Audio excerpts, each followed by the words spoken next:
Hai, masih bersama saya, Mr. Z Bicara. Tentu saja bicara tentang kebenaran berdasarkan fakta, data, dan realita. Teman-teman, terkait kasus yang dihadapi oleh Nikita Mirzani, makin ramai saja di berbagai media, termasuk di media sosial. Ya, terutama di TikTok ya, teman-teman.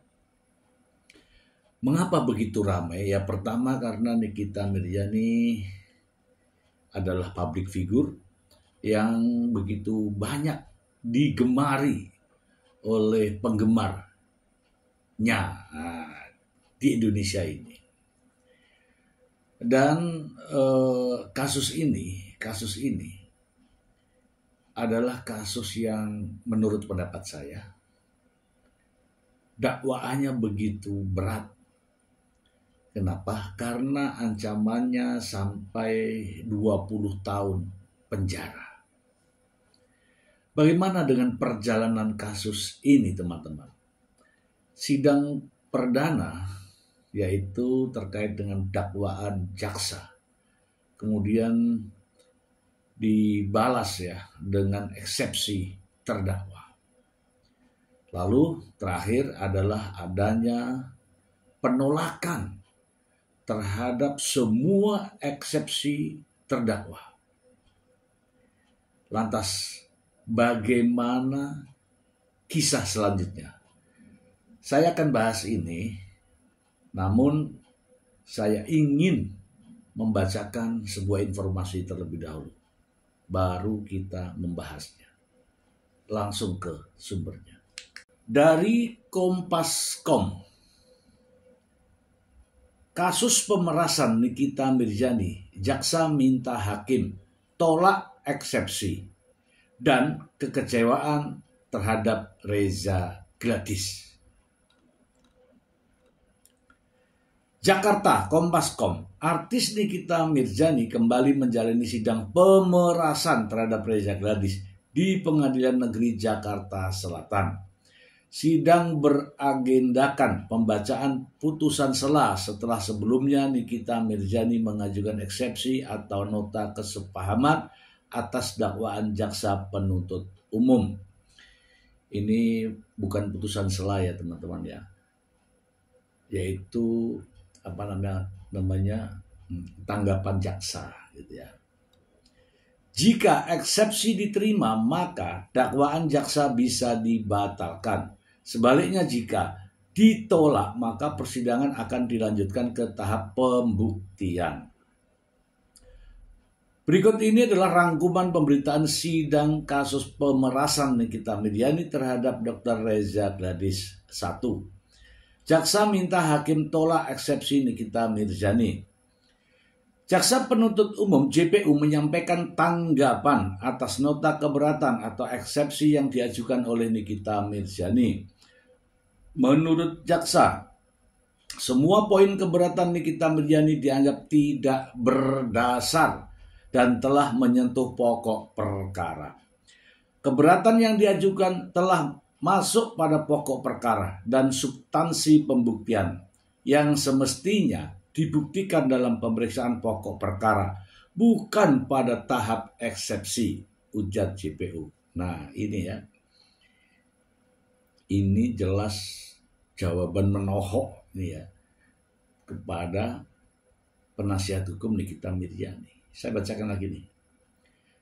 Keberatan yang diajukan telah masuk pada pokok perkara dan substansi pembuktian yang semestinya dibuktikan dalam pemeriksaan pokok perkara, bukan pada tahap eksepsi. Nih dengerin nih. Adapun salah satu poin utama dalam eksepsi Nikita Mirzani adalah tudingan bahwa surat dakwaan bersifat kabur atau obscur liber. Menanggapi hal itu, JPU menegaskan bahwa surat dakwaan telah disusun sesuai ketentuan pasal 143 KUHP dan memenuhi syarat formal serta material. JPU mengatakan Tim kuasa hukum Nikita juga mempersoalkan pasal yang digunakan dalam dakwaan yang dinilai merupakan delik aduan. Garis bawahi lagi, delik aduan. Namun JPU menjelaskan bahwa berdasarkan ketentuan hukum terbaru dalam Undang-Undang Nomor 1 Tahun 2024, perkara ini sah diproses karena telah ada pengaduan dari korban atau kuasanya. Majelis Hakim Pengadilan Negeri Jakarta Selatan lalu menetapkan putusan sela yang harus dibacakan pada tanggal 17 Juli 2025. 2. Diizinkan ikut mediasi. Majelis Hakim Pengadilan Negeri Jakarta Selatan juga mengabulkan permohonan Nikita Mirzani untuk bisa ikut sidang mediasi kasus Wan Prestasi dengan Reza Gladys. Majelis Hakim berharap kehadiran Nikita Mirzani dalam sidang mediasi bisa segera menyelesaikan permasalahannya. Untuk menjamin kelancaran dan efektivitas proses mediasi serta mendorong tercapainya kesepakatan damai, pengadilan menetapkan untuk memberikan izin kepada terdakwa hadir langsung, ucap hakim. Majelis Hakim juga memerintahkan pihak Rutan Pondok Bambu untuk mengawal Nikita Mirzani hingga proses mediasi berakhir. Mediasinya gagal ya teman-teman, gagal. 3. Mediasi batal. Sidang mediasi antara Nikita Mirzani dan Reza Gladys batal. Reza Gladys tak hadir di persidangan sehingga agenda pun ditunda kembali. Hasil mediasinya tidak berjalan dengan baik karena si Reza tidak hadir. Padahal seharusnya dia diwajibkan hadir, kata Nikita Mirzani. Tidak wajib ya teman-teman ya. Kalau mau datang, kalau tidak ya lanjut perkara. Nggak wajib. Nikita Mirzani sudah pasrah terhadap proses sidang yang berbelit-belit.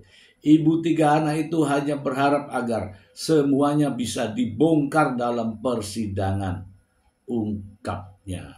Kita bahas teman-teman, kita bahas ini. Menarik kan?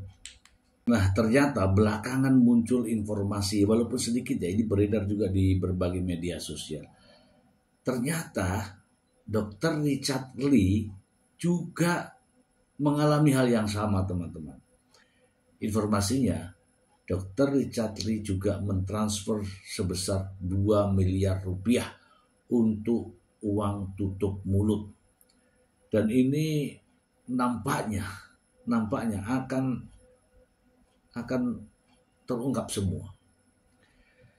Namun saya juga ya mendapatkan sebuah percakapan, pernyataan di media sosial. Katanya terkait kasus yang menimpa Nikita Mirzani, kata sang pengacara, sebenarnya dakwaannya itu bukan ke Nikita Mirzani, tetapi kenapa Nikita Mirzani yang dijadikan terdakwa, katanya begitu.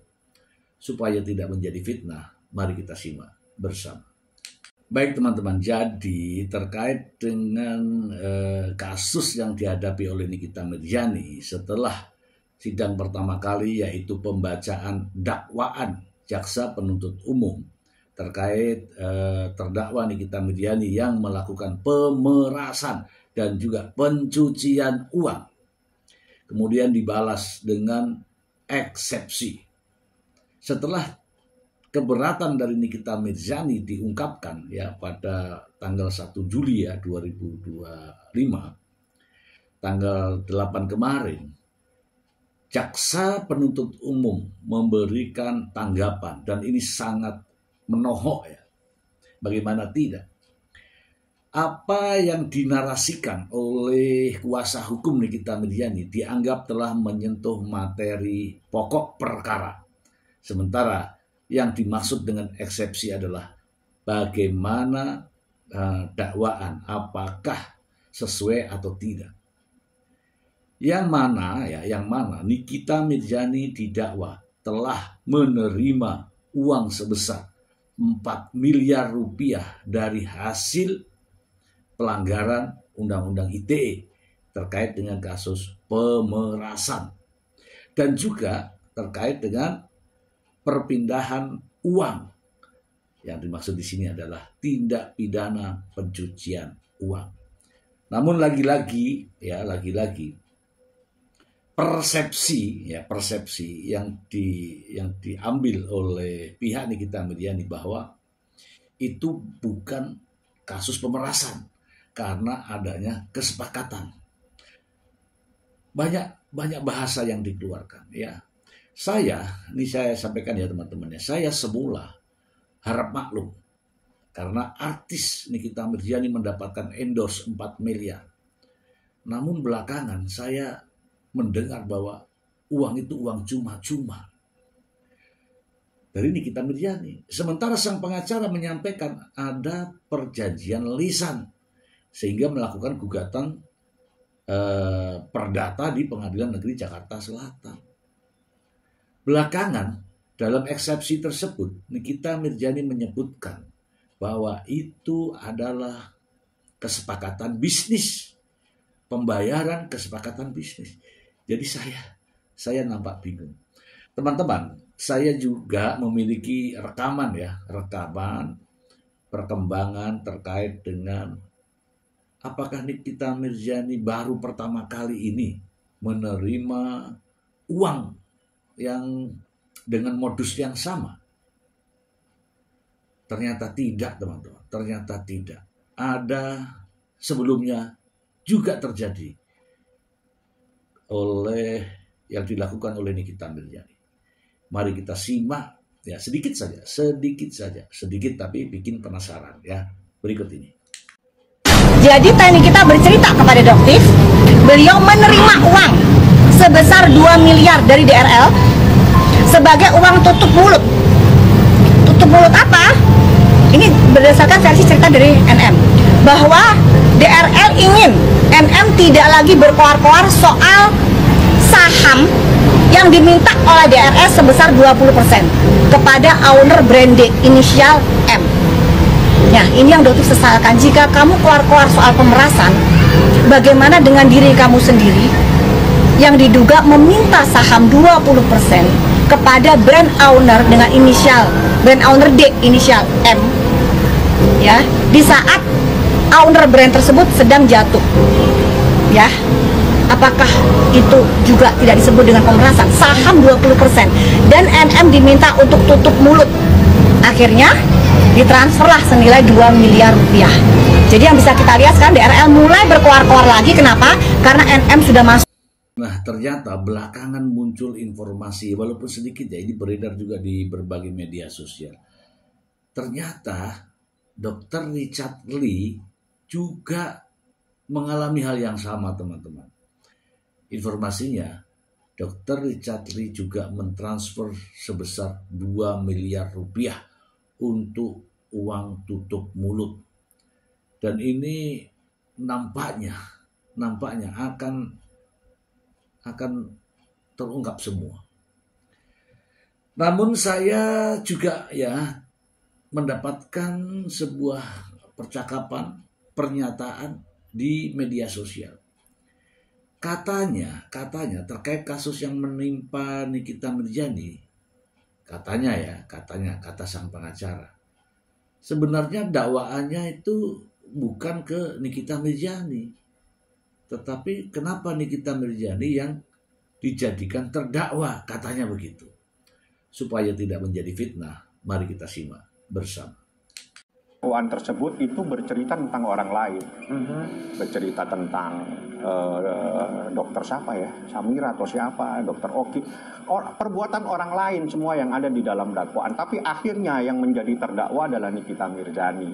Dakwaan tersebut itu bercerita tentang orang lain, bercerita tentang dokter siapa ya, Samira atau siapa, dokter Oki, perbuatan orang lain semua yang ada di dalam dakwaan. Tapi akhirnya yang menjadi terdakwa adalah Nikita Mirzani. Dakwaan tersebut itu bercerita tentang orang lain, bercerita tentang dokter siapa ya, Samira atau siapa, dokter Oki, perbuatan orang lain semua yang ada di dalam dakwaan. Tapi akhirnya yang menjadi terdakwa adalah Nikita Mirzani. Dakwaan tersebut itu bercerita tentang orang lain, bercerita tentang dokter siapa ya, Samira atau siapa, dokter Oki, perbuatan orang lain semua yang ada di dalam dakwaan. Tapi akhirnya yang menjadi terdakwa adalah Nikita Mirzani. Dakwaan tersebut itu bercerita tentang orang lain, bercerita tentang dokter siapa ya, Samira atau siapa, dokter Oki, perbuatan orang lain semua yang ada di dalam dakwaan. Tapi akhirnya yang menjadi terdakwa adalah Nikita Mirzani. Dakwaan tersebut itu bercerita tentang orang lain, bercerita tentang dokter siapa ya, Samira atau siapa, dokter Oki, perbuatan orang lain semua yang ada di dalam dakwaan. Tapi akhirnya yang menjadi terdakwa adalah Nikita Mirzani.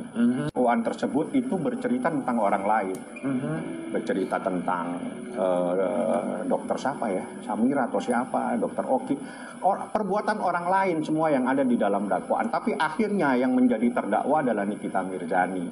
Dakwaan tersebut itu bercerita tentang orang lain, bercerita tentang dokter siapa ya, Samira atau siapa, dokter Oki, perbuatan orang lain semua yang ada di dalam dakwaan. Tapi akhirnya yang menjadi terdakwa adalah Nikita Mirzani. Nah teman-teman, saya sudah tidak sabar lagi untuk mendengarkan bagaimana proses persidangan pembuktian. Masalahnya begini.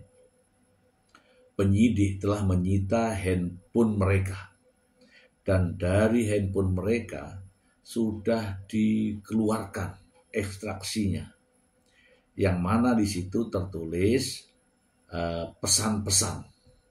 pesan-pesan dari Nikita Mirzani ke Mail, Nikita Mirzani ke Dr. Oki, kemudian Mail ke Dr. Reza Gladys, Dr. Reza Gladys ke Oki, dan sebagainya.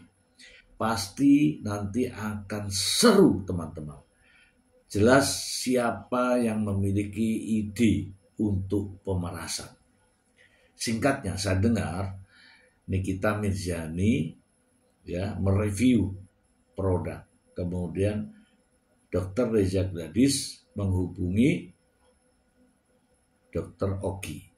Dr. Oki menyarankan tutup mulut sesuai dengan permintaan Nikita Mirzani. Nikita Mirzani terus berkoordinasi dengan Dr. Oki. Dr. Oki terus bagaimana mempengaruhi Dr. Reza Gladys. Kemudian Nikita Mirzani mengutus ya bahasanya ya, menyuruh Ismail ini untuk menghubungi berkomunikasi dengan Dr. Reza Gladys. Begitulah ceritanya. Sehingga Nikita Mirzani memberikan nomor rekening. Dari nomor rekening inilah sehingga ditetapkan sebagai tersangka dalam kasus tindak pidana pencucian uang. Dan sekarang ini sudah memasuki proses persidangan. Pokoknya seru teman-teman, seru dah. Apakah Nikita Mirzani baru pertama kali menerima uang dari Reza Gladys? Mengapa Reza Gladys merekamnya? Dan sebagainya. Pasti Anda penasaran dalam pembuktiannya. Sama seperti saya. Gitu ya teman-teman ya, ini sekedar konten ya yang memberikan edukasi, tidak membela sana membela sini ya, saya tidak kenal keduanya ya. Yang jelas saya berbicara secara objektif dan mudah dicerna. Semoga bermanfaat. Terima kasih. Bye.